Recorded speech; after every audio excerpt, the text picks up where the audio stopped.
untouchable, parang ganyan ang tingin sa inyo eh. Kasi naalala nyo yung umatake sa gobyerno si Lebiste, tsaka si Kiko, binanata ng mga kasama nyo. So parang inaapi sila. Ngayon, pag ikaw yung nagsalita, bakit parang tahimik sila? Ano ba yung hawak? Ano bang meron Ano bang si meron to? Kong Toby? Bakit? Hindi. Wala ka pang ethics Ang complaint. galing nyo, ang galing nyo. Ang galing nyo magtanong, ha? Siyempre, lahat ng bala, di ba? Lahat.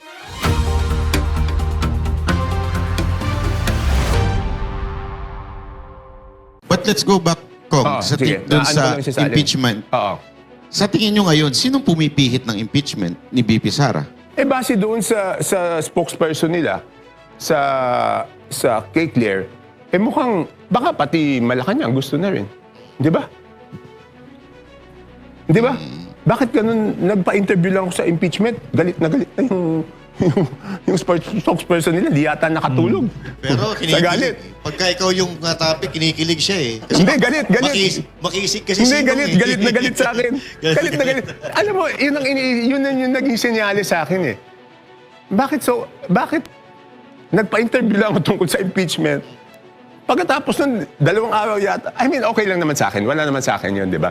Iniisip ko lang, pag ganon, baka gusto na rin ng Malacanang, di ba? Kung untouchable, parang ganyan ang tingin sa inyo eh. Kasi naalala nyo yung umatake sa gobyerno si Lebiste, tsaka si Kiko, binanata ng mga kasama nyo.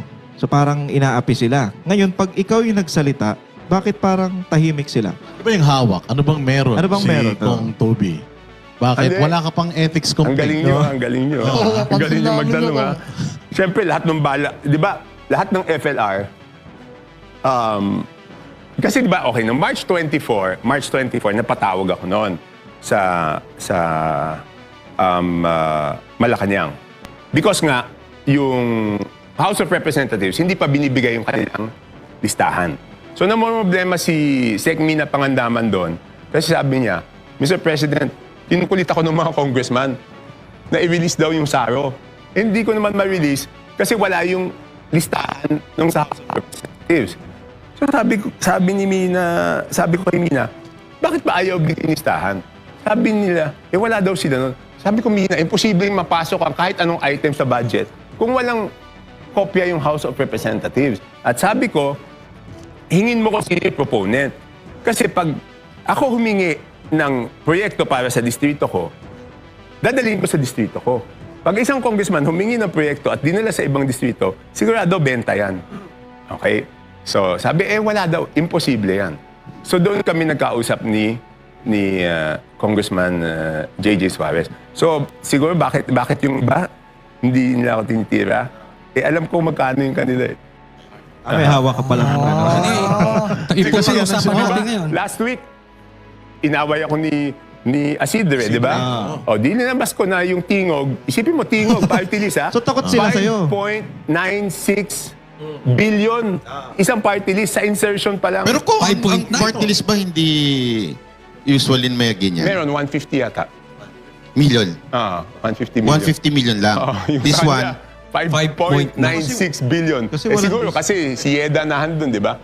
Kaya pala tumahimik si Asidre sa pag-atake Hindi, sa'yo. tinitira pa rin niya ako, pero ayaw niya sagutin kung bakit kailangan dumaan sa kanila yung proyekto ng distrito at hindi yung district congressman. Ayaw niya sagutin yun. Ngayon, Kong, in terms of yung kanina, nabanggit mo yung sa hypocrisy, patungkol sa SALN.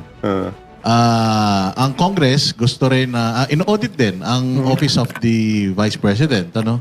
And nagsimula ang lahat ng gulo na ito nung in-expose ni Pangulong Duterte sa gikan sa masa para sa masa dito din sa SMNI yung liquidation by certification. Yes. Oh, so are you in favor na itong liquidation by certification ma-abolish na ito? Hindi, ako, in favor ako na buksan rin yung libro ng House, no? Pero admittedly, yung sabi yung OE, di ba? Sinabi yan yun noong, di ba? Magkakapasko talaga, di ba? Ang nakasulat kasi talaga doon is nakasama yun doon sa sweldo namin. Nakahiwalay yung sweldo. At yung MOE is supposed to be for office expense, district office expenses, no? So, ngayon, kung gagawa ang COA ng bagong guidelines na hindi pa pwede yung liquidation by certification, wala namang problema sa amin yun. Kasi talaga namang ginagastos sa distrito yun. And do you think may mga congressman na hindi dinadala sa distrito yung mga budget nila? Hindi ko alam eh. Kasi pag ginastos mo yun sa distrito mo, kulang pa yun eh. So, bakit naman hindi nila dadalhin yun sa distrito nila? Unless sobrang laki yung, hindi ko alam, yung mga ibang AX-AKAP nila. Pero kulang yun pag ginastos mo sa distrito, sa dami ng pumupunta doon everyday. Comment na lang ako. Ano ko lang yung tanong niya kanina na kaya pala takot sa iyo yung mga congressman na may hawak ang alas. Alam mo yung magkano yung budget nila. So, ayun kami listahan. Hindi mawawalan ako ng bala. Mawawalan ako ng bala. Tinago yung bala niya. Mawawalan ako ng bala. Alam mo kung pinasuhan ako walang kwenta yung kaso sa akin. Anong kaso sa'yo?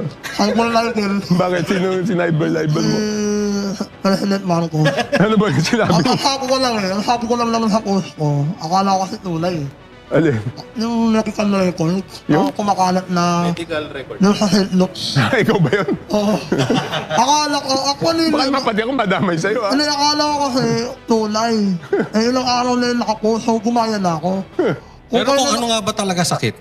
Hindi. Ano din? Diverticulitis. Dinadivert yung... Pero kung Ikaw pala yun. Ikaw pala yun na kaso. ako, last na, tanong ko about dun sa hawak ng alas. So, ikaw, malinis ka kasi wala, takot sila sa'yo eh. So, wala akong tinatago. Wala Sila naman. marami. Tama. Kasi alam mo, siguro, kaya ako nasa ganitong sitwasyon, kasi alam ko na nakahanda ako na kahit sino ang maging presidente, walang mahahanap na buta sa akin. Kasi nagsimula yung political career ko na hindi ko kakamping presidente. Di ba? 22 years bago ko nakakampi. Isipin mo kung doon sa 22 years na yon may tinatago ako, edi, wala. Tahimik ka rin. Hindi ko ugali na palipat-lipat. Kaya titingnan nyo, ano ba ang reason bakit ang mga politiko palipat-lipat ng partido?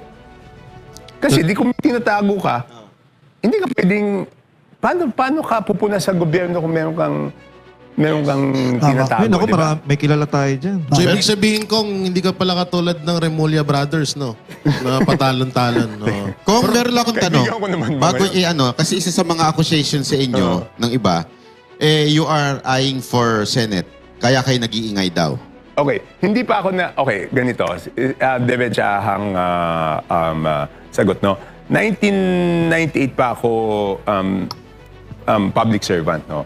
So pagdating ng 2028, 30 years in public service na ako at 60 years old na ako pagdating ng 2028.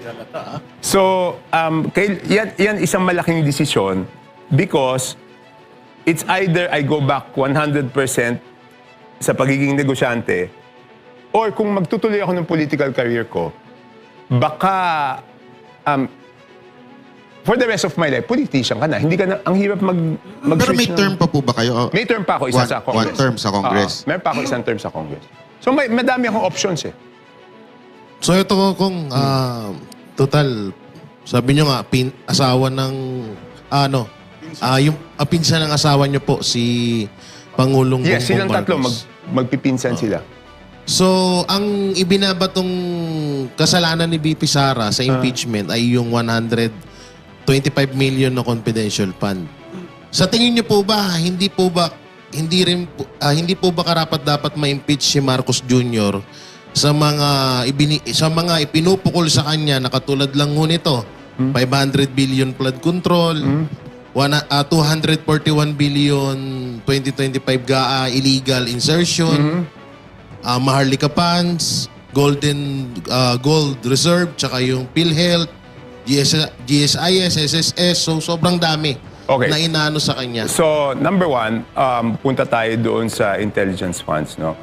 I mean, with all due respect doon sa mga kasamahan ko sa Committee on Justice, though na pagbotohan na nila yan at sinabi nilang may substance, ako ang simpleng pananaw ko dito is doon sa sa intelligence funds na yan is that unang-una, yung notice of disallowance is appealable. It is appealable doon sa COA. And even assuming na mag-rule yung COA doon, appealable ulit yan hanggang Supreme Court. So hindi mo pa masasabi na may kasalanan kasi under appeal pa yung notice of disallowance at wala pang finality doon. So hindi mo masasabi that there is graft and corruption. Ngayon, pagdating doon sa sinasabi mo kay Presidente Marcos, pinagbotohan in substance kasi walang material facts, di ba? So ang sinasabi ko, kaya nga hindi pa pwede double standards eh. We have to apply the same standards sa lahat. Kaya nga sinasabi ko, dapat same standards ang gagamitin doon sa impeachment ni VP Sara. So, bakit ngayon lang kayo naghihingi ng mga dokumento, di ba? Ng mga ebidensya. Kaya lang, pinagbotohan na doon, ano naman magagawa ko? But nasa majority pa rin po ba kayo ngayon? Oh, pero, I mean, nasabi lang sa majority, pero since hindi naman ako tumanggap ng kahit anong komite, libre naman akong gawin kahit anong gusto kong gawin. Dahil hindi naman pwedeng, di ba si Egay, no, nagsalita, tinanggal nila, di ba? Ano naman tatanggalin nila sa akin kung magsalita ako? Wala naman silang tatanggalin sa akin. Kaya hindi ako tumanggap ng kahit anong... So, ngayon, ang sa tingin nyo talaga, walang substance, yung impeachment. Doon sa ano, hindi ko kabisado kung ano lahat ng mga... Yung sa confidential. Confidential. Sinabi ko yung that is appealable. Pwede mong appeal yan. So hanggat walang Supreme Court decision with finality na hindi ayos yung paggastos nun, hindi mo siya pwedeng gamitin as grounds for yung online impeachment. threat ni VP Sara. Sinagot ko rin yan, Banat. Sabi ko nga, kung ang purpose is really mapanagot ang isang tao, ang mas gusto mo is filean siya ng grave threats, di ba? Grave threats yan, di ba? Okay. Kung ang gusto mo lang talaga is mapanagot sa ilalim ng batas, hindi mo pipiliin yung impeachment eh. Kasi wala namang kulong yung impeachment eh. Di ba? Kung ikaw, tinakot ka, anong gusto mong gawin? Di ba mapakulong siya? Eh bakit dito, ang pinupursue natin yung... De, baka iniisip kasi ng mga kababayan natin kung immune si VP Sara pagdating sa kaso. Hindi, tama, buti sinabi mo. Hindi, it's only the president that is immune from suit. Ang vice president is not immune from suit. So habang vice president siya, pwede mo siyang filean ng kaso. So yun ang sinasabi ko, number one yon. At Coach Oli, ibigay mo muna yung mic kasi nagdolo ko yung mic ni Kong eh. Number one yon. Number two, pag sinabi mong grave threats, who will determine kung yan ay grave threat? Kunyari, siya tinakot. Kahit magkapatid kami, hindi ko naman pwedeng sabihin na grave threat yun eh. Di ba siya lang ang makakapagdesisyon kung grave threats yun o hindi? Hindi yung ibang tao. Ito, bakit yung congressman ang magsasabi? Dapat yung mga sinabihan noon, si Presidente, si First Lady, si former speaker, sila magsasabi na grave threats yun. At dapat, linitis muna yun sa DOJ. Yun yung aking pananaw. What about kay Madriaga? What do you think of... Mahirap yun. Wala namang... Hindi naman masabi ni Madriaga saan nanggaling yung pera. Papaano... Di ba? Walang... Di ba dapat muna, pag... Hindi ko alam kung ano saan nila gagamitin si Madriaga. Ang tama ba ako na sasabihin nila na siya yung tungkol sa intelligence funds na punta sa kanya? Siya napunta sa kanya para... Bali, siya yung naka-witness ng lahat. Star witness daw. Hindi pwede yun eh. Tsaka, ang hirap nun kasi preso yun eh, di ba? I mean, deprived of liberty yun eh, di ba? So, hindi naman siguro pwede yun. Pero at kahit gano'n, no? Kahit gano'n, Banat, makikinig pa rin ako. Hindi naman sarado yung pag-iisip ko. Papanoorin ko pa rin yung mga hearings at ako'y boboto base doon sa kung ano yung tama. Ito, Kong. Kasi laging inaakusa rin, bakit hindi daw umattend si VP Sara Duterte? Bilang congressman for a longest time, ang tagal-tagal nyo na, meron bang rules na kailangan siyang umattend? Hindi ko kabisado yung rules on impeachment. Hindi ko masyadong binasa kasi hindi man ako member ng Justice Committee. Ang masasabi ko lang doon is ito na naman. Isa na namang problema doon na double standard. Alam mo, sa lahat ng committee namin, kung kahit hindi ka member, pwede ka magtanong ng kahit ano. Ang kaibahan lang ng member tsaka non-member is yung non-member hindi pa pwedeng bumoto. Dito sa ground rules na ginawa nila kay VP Sara, ang non-member, hindi ka pwede magtanong. Pwede ka lang mag-manifest, di ba? Kaya si Paolo Marcoleta hindi makapagtanong. Puro manifest lang siya. Ano pa yung nagkaibahan natin? Ipare-pareho naman tayong congressman. Bakit isang halimbawa, sa budget hearing, hindi naman lahat ng congressman member ng Committee on Appropriation. Lahat pwede magtanong. So bakit sila takot na magtanong yung ibang mga congressman? Pero kung pwede bang palitan on the spot yung mga rules na... Pwede kasi with majority vote Ganon yung So, nangyayari. kung nagustuhan nilang, kailangan required pumunta. Yun, pwede nila gawin yun. Kung, Yun ang sa problema. ganyan, Because doon sa rules namin, even sa plenary rules namin, nakasulat doon, by 2/3 vote of the majority, you can suspend the rules. So, yun ang pwedeng ganang gawin. Pero ang akin naman, kung hindi na mag-appear si VP Sara, at sabi naman lakas yung ebidensya nila, nag-file ako ng House Resolution, ano bang House Resolution? 894 bago mag-break.